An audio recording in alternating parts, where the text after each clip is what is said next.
चला तर मंडळी, मुलांनी स्वतःहून काही खायला मागितलं की किती छान वाटतं ना. मला सुद्धा आज लेकाची फरमाईश पूर्ण करायची आहे. 3 वाट्या तांदूळ घेतला, दुसऱ्या बोलमध्ये 1 वाटी पांढरी उडदाची डाळ, 1 चमचा हरभरा डाळ, दोन्हीही स्वच्छ धुवून घ्यायचं, दोन्हींमध्ये पुरेसं पाणी घालून घ्यायचं आणि 6 ते 7 तास भिजण्यासाठी बाजूला ठेवायचं.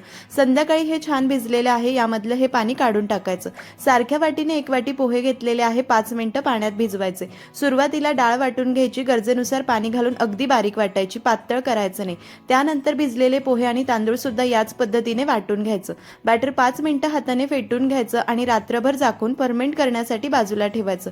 दुसऱ्या दिवशी सकाळी बॅटर परफेक्ट फर्मेंट झालंय, यामध्ये चवीनुसार मीठ घालायचं. थोडंसं घट्ट वाटतंय म्हणून 1 पळी पाणी घालून एकजीव करायचं आणि मस्त कुरकुरीत डोसे करून घ्यायचे.